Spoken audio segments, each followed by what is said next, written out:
wanted to say a word of welcome as we begin today. And just to tell you all that you're not spectators, that you are witnesses. And I'm going to charge you and challenge you that through the days, months, years to come, that just as you witnessed this ordinance and institution of marriage today, that you would befriend Joe and Tiffany, and that you would pray for them and encourage them and come alongside them through all of their married life.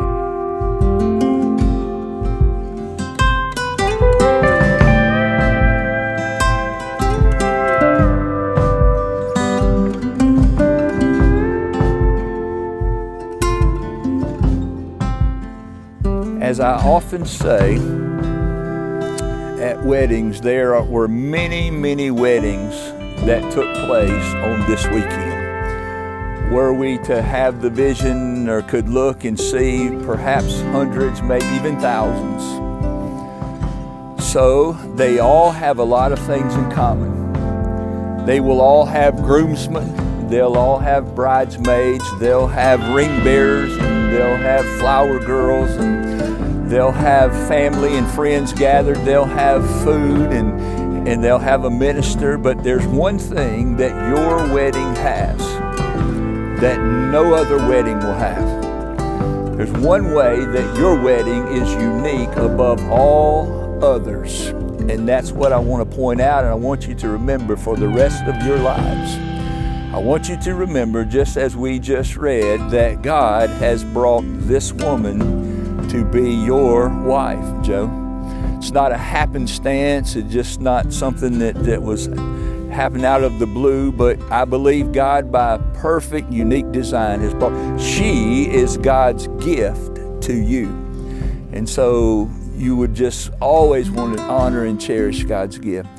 Tiffany, Joe is God's gift to you.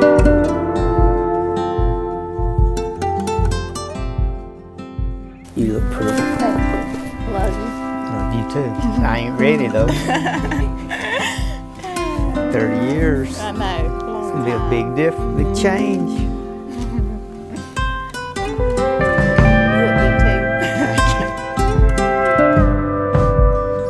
look good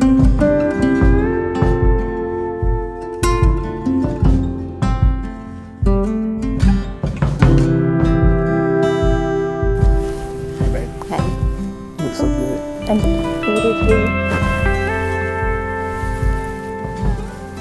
You look so good in your dress. You look good too. I love you. You ready? I am, are you? Yeah. Thought we'd never get here. Nervous? Not yet. Are you? Okay. You look so good. Like your hair. Thank you. Give me your rings. There you go now. Yeah. Go ahead. So good. Tiffany, I had no idea how much was missing from my life until you came into it. I knew from the day I met you that I wanted every day after to have you in it. I am so humbled and so thankful that you choose to go through life with me. You have shown me what it feels like to be truly loved, and I will spend the rest of my days making sure that you know how loved you are. I feel so incredibly blessed that God gave me you to spend forever with. You are and you always will be my favorite blessing. I promise to choose you each and every day that I have on this earth, to cherish you, to support you, and to put God first in our marriage. No matter what life throws at us, I will always be by your side. I love you more than I could put into words, and somehow that love grows stronger with each day that passes.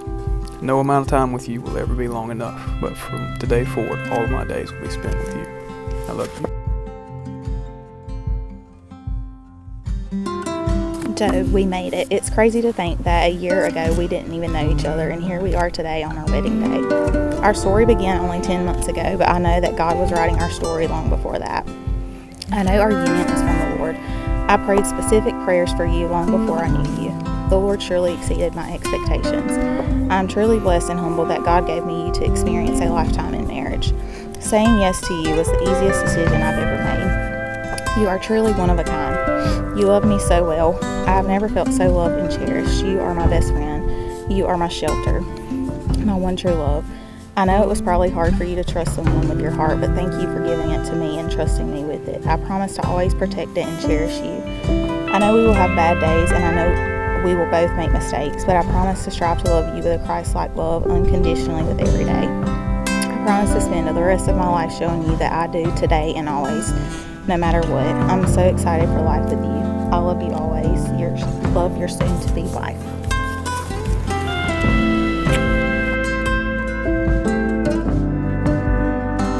Love is patient, and love is kind. It's never rude. It doesn't envy. It's not selfish. It's not proud. It's not easily angered. So God would have us to be self-controlled. It never behaves rudely. It doesn't rejoice in sins. It keeps no record of wrongs. It is true and faithful, and it never fails. In the end, there will be faith and hope and love, but God says the greatest of even those, faith and hope and love, is love. And so I'll ask you now, if you wouldn't mind, that you would join right hands, and we'll repeat these vows to each other. Joe, I'll go with you first, and if you wouldn't mind, repeat this after me to your bride.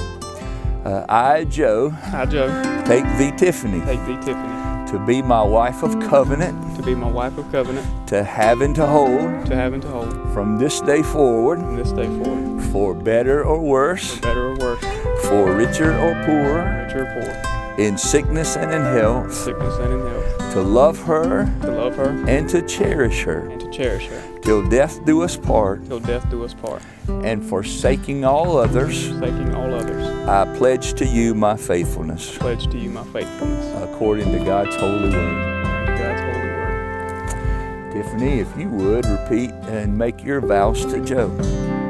I, Tiffany, take thee, Joe, to be my husband of covenant, to have and to hold, from this day forward, for richer or poorer, better or worse, in sickness and in health, and to love him, to cherish him, until death do us part. And forsaking all others, I pledge to you my faithfulness. Well, that being said, by the power vested in me by the state of South Carolina and by Almighty God, I would ask you, or Joe, say you can kiss your bride.